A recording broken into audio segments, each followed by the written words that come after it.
Outremernews.fr, le site de l'actualité Outre-mer, 24 heures sur 24 et 7 jours sur 7. Retrouvez la chaîne Outremer News sur YouTube. Jurassic Island, premier parc dédié aux dinosaures de toute la Caraïbe. Parcourez le parc à la rencontre de dinosaures animés à taille réelle.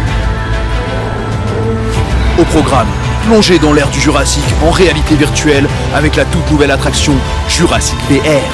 Infos et adresse sur le site www.jurassic-island.com.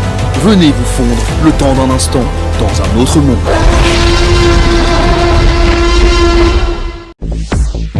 Hexagone, actualité.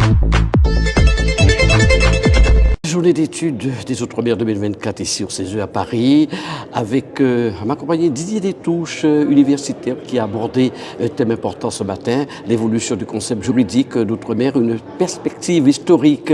Alors, deux mots sur ce thème abordé ce matin à Paris.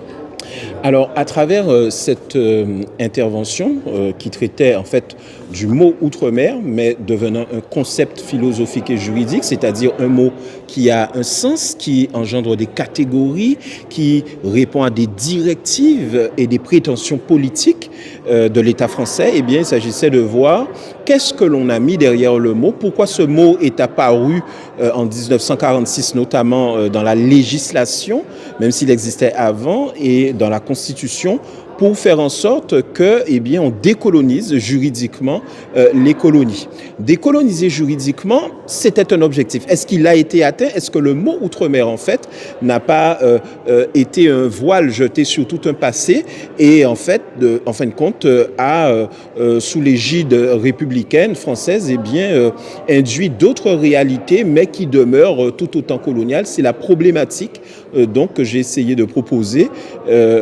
au panel du colloque auquel je participais et donc que j'ai développé sous une hypothèse qui est celle que le mot outre-mer, en réalité, la notion d'outre-mer, eh bien, a entraîné la formation d'un concept qui n'a pas décolonisé juridiquement totalement les territoires et les peuples qui appartiennent à ce concept, mais a interrogé et continue à interroger en fait la relation entre ce qui est particulier et ce qui se veut comme étant central et universel, c'est-à-dire la relation entre la France hexagonale, républicaine et des terres, des peuples qui n'appartiennent pas à son continent d'origine, l'Europe.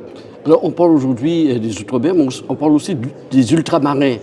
Alors, on ne sait pas que le mot ultramarin n'est pas forcément une traduction directe du mot outre-mer, mais en réalité, le mot ultra signifie ce qui est au-delà.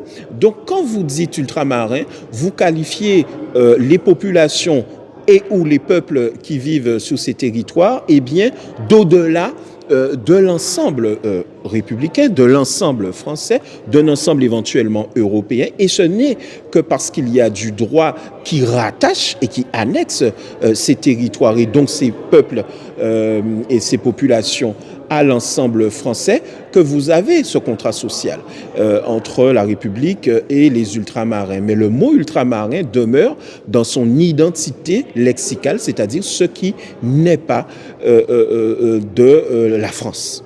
Alors pourquoi Outre-mer et pas des départements français?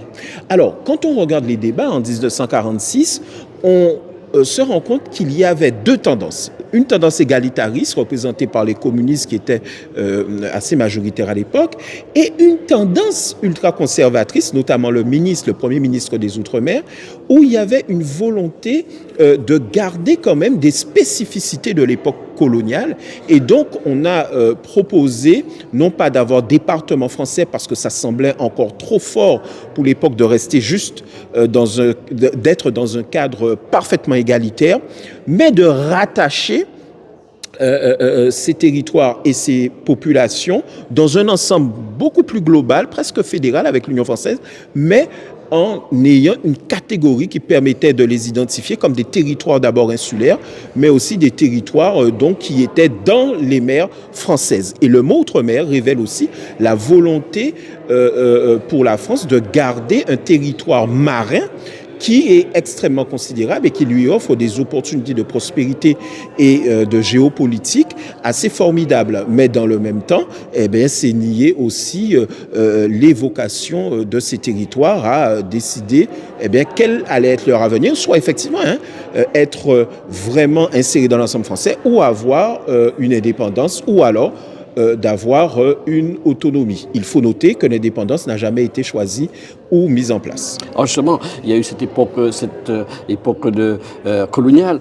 Quel est votre regard sur l'évolution depuis cette époque pour les Outre-mer, nos régions, nos départements? Alors, il y aurait une expression pour moi qui pourrait qualifier ce qu'a engendré et généré le mot même Outre-mer qui mettait tout de suite à part ces territoires en dehors de la République. Une expression même donc qui dirait d'exception en exception. C'est-à-dire qu'aujourd'hui, le constituant a créé en fait une identité pour ces territoires, en tout cas pour les départements régions d'outre-mer ou les collectivités d'outre-mer. On va mettre pour le moment de côté les plus importants comme Nouvelle-Calédonie et Polynésie qui sont assez avancés dans l'autonomie. Et on se rend compte que les caractéristiques propres, les intérêts particuliers, les spécificités, ce sont trois notions qui montrent depuis 1946 qu'en réalité, on met toujours à part. On a toujours outre, c'est-à-dire autre ou au-delà, en arrière-plan pour tout ce qui est des relations entre ces territoires, ces populations et la France hexagonale, l'État, mais aussi la nation à bien des égards. Et donc, ça veut dire que nous sommes sur une histoire qui est une histoire de la diversité, une histoire d'un préfédéralisme, une histoire de la spécificité. Et cela veut dire aussi que les traductions politiques, ce sont des demandes récurrentes d'évolution, de transformation statutaire ou institutionnelle ou juridique, mais pas seulement. Ce sont des demandes aussi de compétences à l'international, des demandes de reconnaissance du gros cas qui ont été acceptées au niveau du patrimoine de l'humanité. Ce sont des demandes d'attractivité que veulent gérer ces territoires directement, mais ce sont aussi des demandes d'intégration renforcée au sein de la législation française. On pense notamment au problème de l'immigration et du droit du sol à Mayotte. Et donc, avec ce colloque, c'est un peu l'occasion de voir toutes ces disparités, toutes ces spécificités que l'on a vu être tissées, mais aussi leur donner un sens, le sens de celui de la reconnaissance mutuelle renforcée entre les Outre-mer, mais également de pouvoir peut-être aller vers le dépassement de la notion et parler, pourquoi pas, de territoires transocéaniques ou de territoires ou départements, régions français tout court et d'abolir la notion d'outre-mer. Mais tout ça, c'est de l'ordre du politique. Outremernews.fr, le site de l'actualité Outre-mer, 24 heures sur 24 et 7 jours sur 7. Retrouvez la chaîne Outremer News sur YouTube.